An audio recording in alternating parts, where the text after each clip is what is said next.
सोचो जरा, एक बहुत बड़ी और सूखी जमीन जहां न कोई पेड़ था, न जानवर, न ही जिंदगी का कोई निशान। चारों तरफ बस मिट्टी, धूल और सन्नाटा। यही हाल था कोस्टा रिका के गुआनाकास्टे इलाके का 1990 के समय में।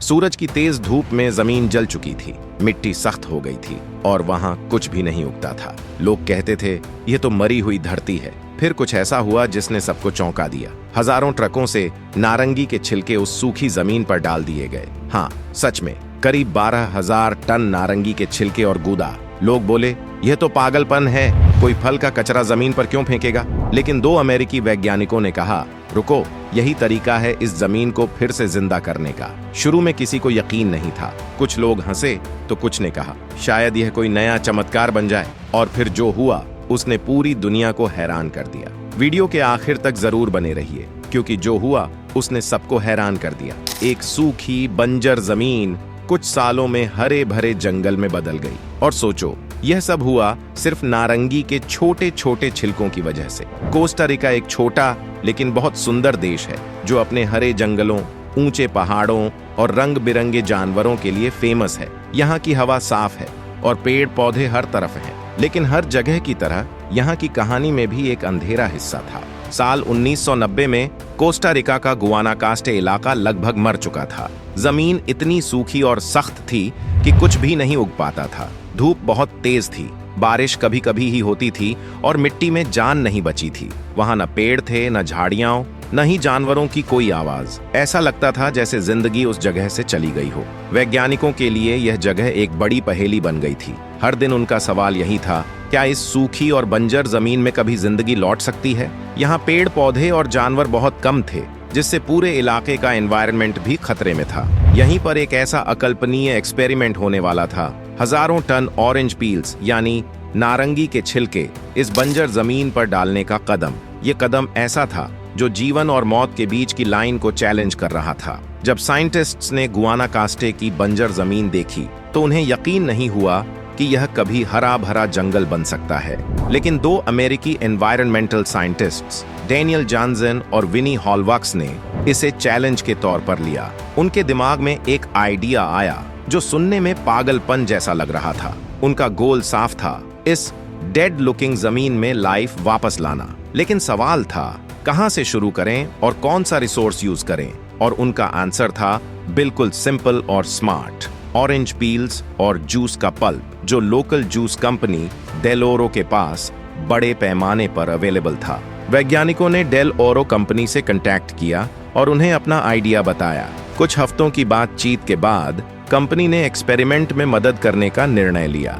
डेल ओरो ने अपनी कुछ जमीन दी और कहा कि उनकी ऑरेंज पील्स और जूस पल्प इस बंजर जमीन में डाले जा सकते हैं। जब लोगों और एक्सपर्ट्स ने यह सुना तो सब हैरान रह गए। कुछ ने कहा यह तो पागलपन है और कुछ ने कहा यह बहुत स्मार्ट और रेवोल्यूशनरी कदम है। इसके बाद यह एक्सपेरिमेंट ऑफिशियली शुरू हुआ, जो एनवायरनमेंट के इतिहास में अपना नाम बनाने वाला था। साल 1997 में गुआनाकास्टे की बंजर जमीन पर एक बहुत ही अनयूजुअल सीन हुआ।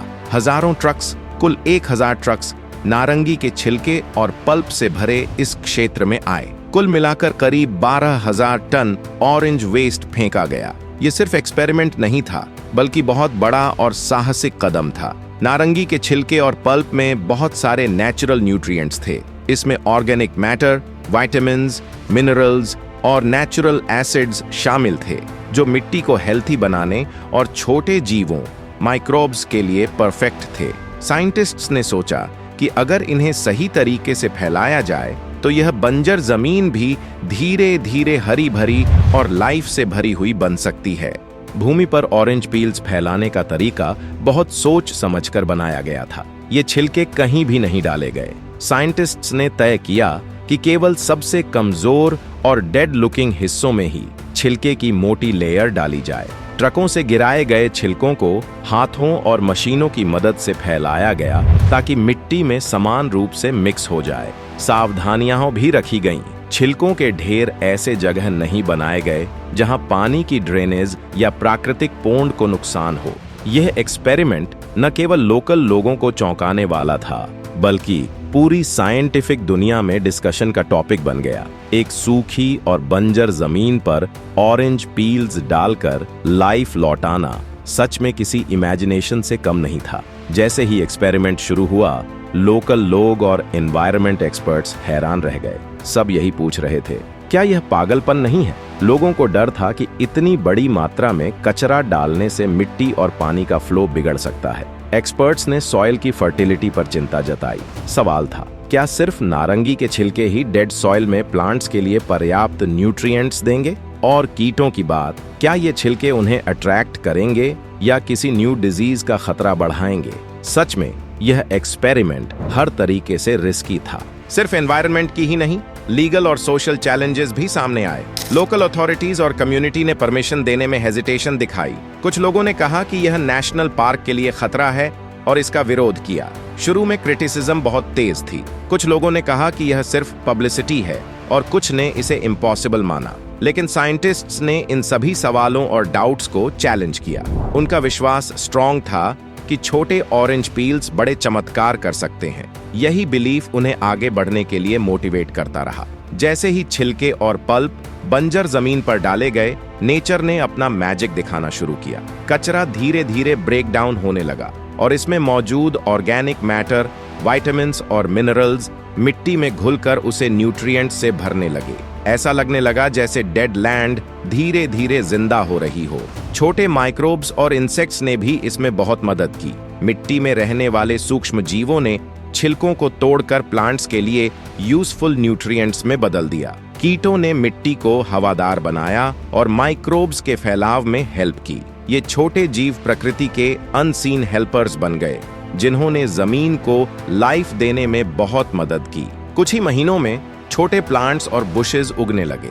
ये ग्रोथ इतनी फास्ट थी कि हर ऑब्जर्वर हैरान रह गया। पहले जहां डेड लैंड फैली थी, वहां अब हरी सॉफ्ट कारपेट जैसी जमीन दिखने लगी। छोटे ट्रीज और ग्रास ने बंजर जमीन को पूरी तरह बदल दिया। यह बदलाव सिर्फ प्लांट्स के लिए ही नहीं था, बल्कि आंखों के सामने भी बहुत अमेजिंग था। चारों तरफ हरियाली फैल गई, लाइफ की आवाजें आने लगीं और एक नया इकोसिस्टम बन गया। यह दिखा रहा था कि छोटे ऑरेंज पील्स भी बड़े चमत्कार कर सकते हैं। यह वही पल था जिसने साइंटिस्ट्स और लोकल लोगों दोनों को हैरान कर दिया। वक्त बहुत जल्दी गुजरता है और गुआनाकास्टे में 1997 के एक्सपेरिमेंट का असली चमत्कार 16 साल बाद यानी 2013 में सामने आया। प्रिंसटन यूनिवर्सिटी के रिसर्चर्स ने इस जगह का निरीक्षण किया और जो उन्होंने देखा उसने सबको स्पीचलेस कर दिया। पहले जो लैंड बंजर और डेड लगती थी, अब वह घने और हरे भरे जंगल में बदल चुकी थी। पेड़ों की ब्रांचेस आपस में जुड़ गई थीं। बुशेस और ग्रास की मोटी लेयर ने हर दिशा को लाइफ और फ्रेशनेस से भर दिया। साइंटिस्ट्स ने जंगल की स्ट्रक्चर का आकलन किया और पाया कि बायोमास यानी टोटल प्लांट्स और ट्रीज की मात्रा में करीब 176% की ग्रोथ हुई थी। एक बहुत ही अमेजिंग और अनएक्सपेक्टेड रिजल्ट। सिर्फ प्लांट्स ही नहीं, एनिमल्स भी वापस आ गए। छोटे मैमल्स, बर्ड्स और इंसेक्ट्स अब इस जंगल में अपना होम बना रहे थे। जैसे जैसे ट्रीज और प्लांट्स बढ़े, सॉइल और क्लाइमेट भी इंप्रूव हुए और पूरा इकोसिस्टम फिर से लाइवली हो गया। इस स्टडी ने दिखा दिया कि छोटे ऑर्गेनिक वेस्ट भी बड़े चमत्कार कर सकते हैं। यह एक्सपेरिमेंट सिर्फ एनवायरनमेंट के लिए ही नहीं, बल्कि भविष्य के कंजर्वेशन प्रोजेक्ट्स और बायोलॉजिकल मैनेजमेंट के लिए भी एग्जाम्पल बन गया। साइंस के हिस्ट्री में शायद ही कोई एक्सपेरिमेंट इतनी जल्दी और क्लियरली लाइफ वापस लाने में सक्सेसफुल हुआ हो। यह वही पल था जिसने सबको सोचने पर मजबूर कर दिया। क्या हम भी नेचर के छोटे चमत्कार समझकर अपनी बंजर जमीन को हरा भरा बना सकते हैं? लेकिन हर महान एक्सपेरिमेंट के पीछे विरोध भी होता है और गुआनाकास्टे का एक्सपेरिमेंट इसका एग्जाम्पल था। जैसे ही ऑरेंज पील्स बंजर जमीन पर डालने शुरू हुए, टिको फ्रूट कंपनी ने तुरंत लीगल फाइट शुरू कर दी। उनका आरोप था कि डेल ओरो ने नेशनल पार्क को नुकसान पहुंचाया और एनवायरनमेंट को खतरा दिया। लोकल कोर्ट्स और एनवायरनमेंट एजेंसीज में बहस हुई। साइंटिस्ट्स कहते थे कि एक्सपेरिमेंट इकोसिस्टम को लाइवली बना रहा है, जबकि विरोधियों ने इसे इलीगल और अनसेफ बताया। कोस्टा रिका की सुप्रीम कोर्ट ने कुछ समय के लिए एक्सपेरिमेंट रोक दिया। इस डिस्प्यूट ने दिखा दिया कि नेचर के एक्सपेरिमेंट्स में साइंस के साथ सोशल और लीगल अप्रूवल भी बहुत जरूरी है। गुआनाकास्टे का एक्सपेरिमेंट सिर्फ साइंस नहीं बल्कि एक लाइव एनवायरमेंटल लेसन बन गया। ऑरेंज पील्स ने डेड लैंड को हरा भरा और लाइवली बना दिया। अगर आपको वीडियो पसंद आए तो लाइक, शेयर और सब्सक्राइब जरूर करें। जय हिंद।